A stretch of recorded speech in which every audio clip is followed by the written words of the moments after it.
मुंबईतल्या 6 लोकसभा मतदारसंघांसाठी सोमवारी मतदान होत आहे। यावेळेला सामना मोठा रंजक आहे बरं का, कारण 6 लोकसभा मतदारसंघांपैकी 3 मतदारसंघात लढत आहे ना, ती शिवसेना विरुद्ध शिवसेना। पण या सगळ्या लढती साधारण कशा असतील यावर एक धावती नजर टाकूयात।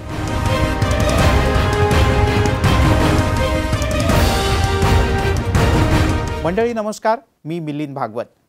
उत्तर पूर्व मुंबई लोकसभा मतदारसंघात सध्या 20 उमेदवार आपलं नशीब आजमावत आहेत।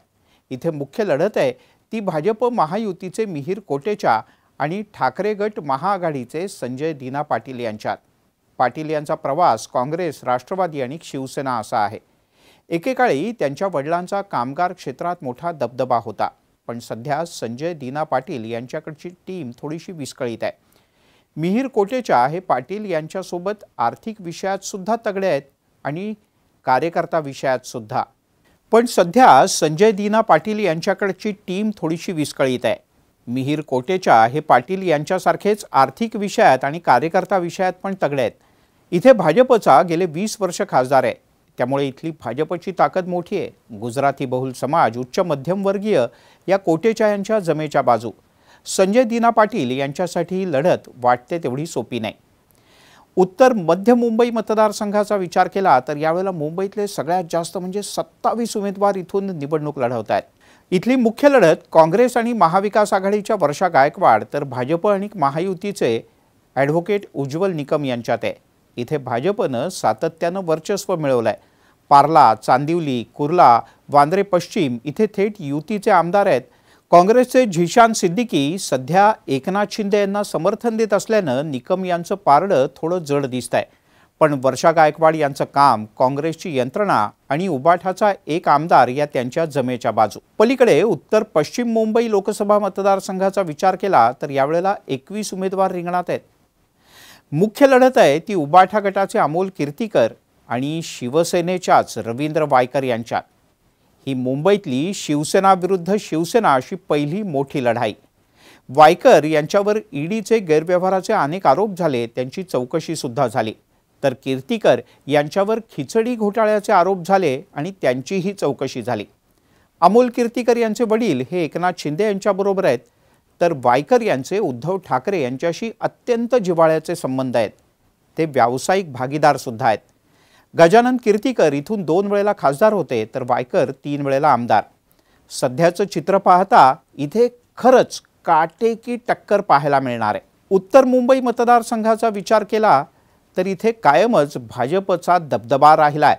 भाजपचे नेते आणि केंद्रीय मंत्री पियुष गोयल हे महायुतीकडून मैदानात उतरलेत, तर वाटाघाटीत हा मतदारसंघ काँग्रेसला गेला आणि काँग्रेसकडून काहीशा नवख्या किंवा मतदारसंघात फार परिचित नसलेल्या भूषण पाटील यांना मैदानात उतरवण्यात आलं। भाजपचं इथे असलेलं काम, मावळते खासदार गोपाळ शेट्टी यांचा दांडगा जनसंपर्क आणि 6 मधले 4 आमदार भाजपचे असणं तर 1 आमदार शिंदे गटाचं असणं हे उत्तर मुंबई मतदारसंघात पियुष गोयल यांच्या अत्यंत फायद्याचं गणित आहे। मालाड पश्चिमचे आमदार असलम शेख हे मात्र काँग्रेसचे इथले एकमेव आमदार। पण कमकुवत उमेदवार हे महाआघाडीच्या दृष्टीने मायनस पॉइंट, तर भाजपची ताकद पाहता उत्तर मुंबईत भाजपचं कमळ फुलणार यात शंकाच नाही। दक्षिण मध्य मुंबई अतिशय संमिश्र लोकवस्तीचा मतदारसंघ। इथे 15 जण निवडणूक लढवत आहेत, तरीही मुख्य लढत आहे ती शिवसेना शिंदे गटाचे सध्याचे खासदार राहुल शेवाळे आणि शिवसेना ठाकरे गटाचे सध्याचे राज्यसभेतले मावळते खासदार अनिल देसाई यांच्यात। शिवसेना विरुद्ध शिवसेना अशा या लढतीत सध्या शेवाळे यांना थोडा फायदा होताना दिसतोय खरा, पण उबाठा गटानं इथे मोठा जोर लावलाय।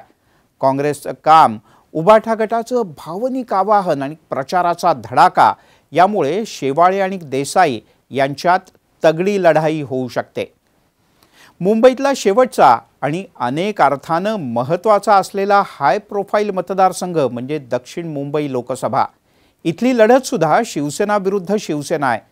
इथे शिवसेना ठाकरे गटाचे मावळते खासदार अरविंद सावंत हे महाआघाडीकडून विजयाची हॅट्रिक करण्यासाठी उत्सुक आहेत, तर शिंदे गटानं अनेक आरोप असलेल्या यामिनी जाधव यांच्यावरतीच नशीब आजमवायचं ठरवलंय। उशिरानं जाहीर झालेली उमेदवारी आरोपांचं ओझं, संपर्कात थोडाशी कमतरता या जाधव यांच्यासाठी त्रासाच्या गोष्टी. तर लोकांच्या नेहमी संपर्कात असणं, मुंबईतला हक्काचा मराठी चेहरा अशी अरविंद सावंत यांची ओळख. शिवसेना आणि मुंबईचा मराठी चेहरा टिकवण्यासाठी इथे शिंदे गटाला कसरत करावी लागणार आहे. तर उबाठा गटानं इथे मोठा जोर लावलाय. ही लढत सुद्धा काटेकी टक्कर होईल. पण सध्या तरी जे चित्र आहे त्यानुसार अरविंद सावंत यांचं पारडं जड आहे. मुंबईतल्या या 6 मतदारसंघांचा विचार केला तर 2 ठिकाणी महाआघाडीला सध्या तरी थोडंसं ॲडव्हान्टेज आहे. पण 4 ठिकाणी महायुती ही विजयाच्या जवळ जाताना दिसते. तुम्हाला काय वाटतं? आम्हाला नक्की लिहून कळवा.